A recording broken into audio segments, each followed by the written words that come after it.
Hello, everybody. Maura Lucente here. We are carrying on with the 10 top tips of the skincare and makeup mistakes that we make that make us look older. And I have to squeeze them all in between these 4 weeks in April to be able to give you the 10 of these. So I'm going to give you 4 today.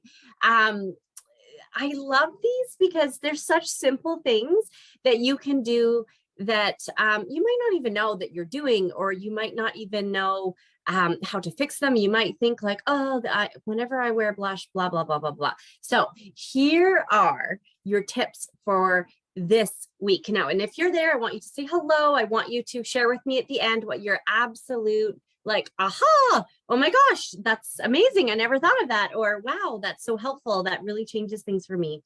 I would love to know what that is because it always helps me know. Okay, so the first one that I am going to share with you, and I will tell you, when I was first learning how to do makeup, I was always told, smile, find the apples of your cheeks, and put your blush on, right?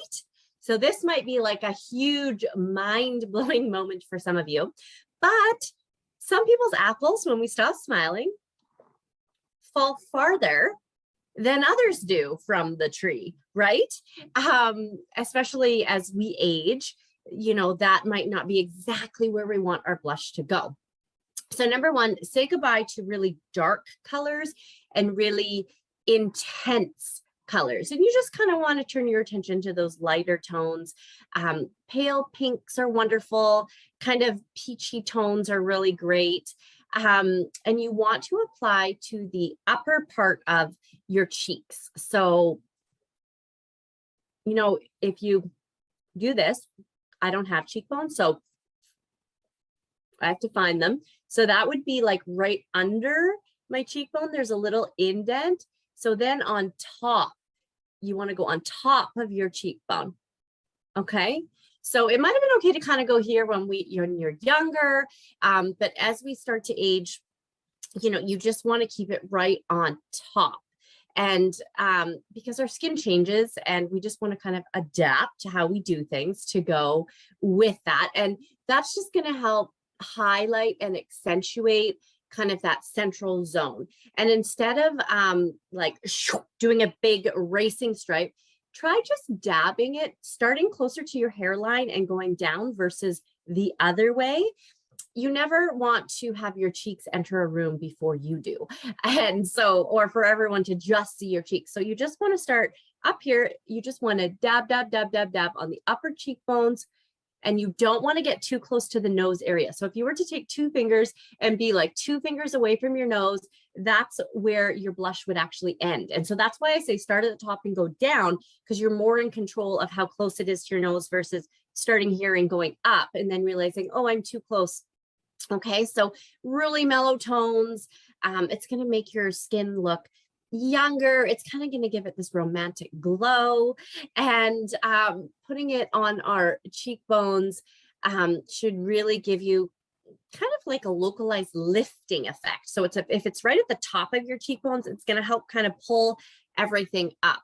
Okay, so there you go. There's a little hint for you about your cheek color. Why I love our cheek brush. This is our cheek brush. You can see that it's slanted. So it kind of comes down like this. You can use it 3 different ways. So you could use the tip of it, you could use the middle of it, and you could use the bottom of it. I like to put my blush on that top side so that I can have more specific control over where that goes. So that's why I like to use the pointed part. So that would be number 4 tip. Okay, so number 5 tip is going to be, we're going to talk a little bit about powder. Powdering your face too thickly can be really aging of the skin. It can really age us because if you've used too much of it, it can start to settle on things. It can start to dry the skin out, or it can accentuate dry skin. And dry skin is where we see more of the fine lines and wrinkles, or the deeper lines and wrinkles. And so powder's amazing. It doesn't mean that you can't use powder, because it's really great for correcting skin defects, if you will, when it's applied in small quantities. And so if it's used too generously, that's when it becomes a problem.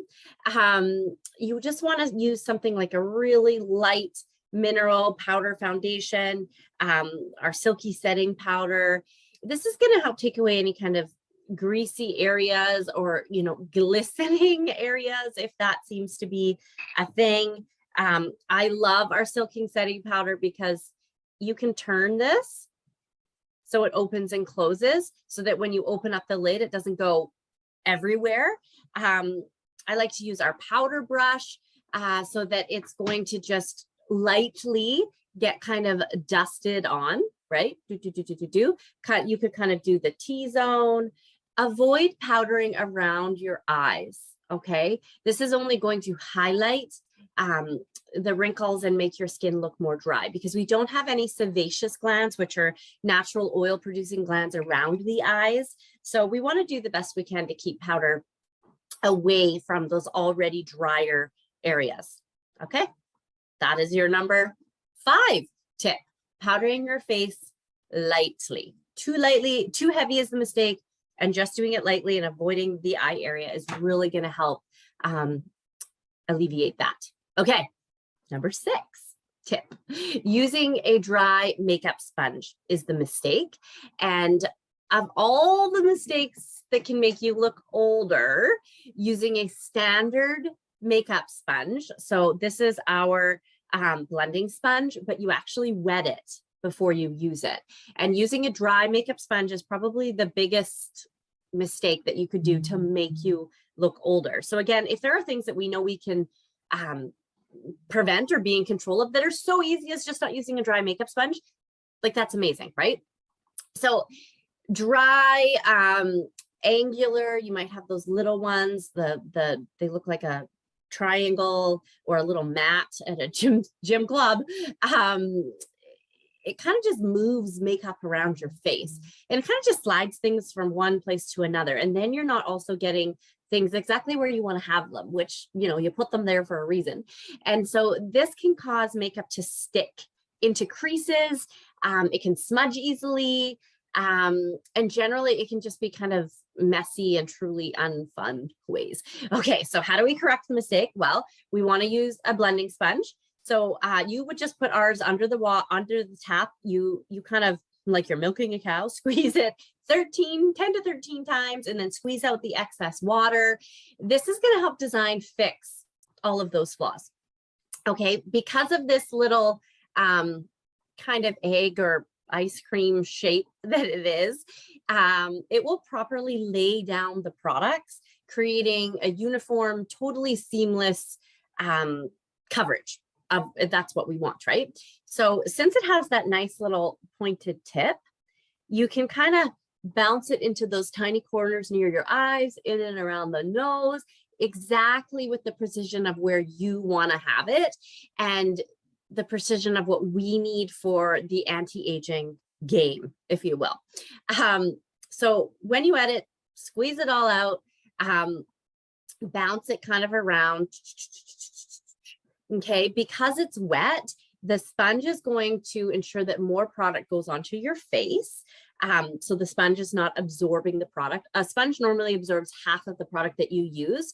So you're also going to conserve your product. Your product is going to last a whole lot longer. You're going to use less product and you're going to create a more natural look, which is exactly what we want, right? You want your makeup to look like you're not wearing makeup or a ton of makeup. If we look at you and go, nice makeup, then, you know, we need to make some adjustments because we really just want to be like, wow, you look great versus, oh, your makeup looks great. I can really, you know, see your makeup.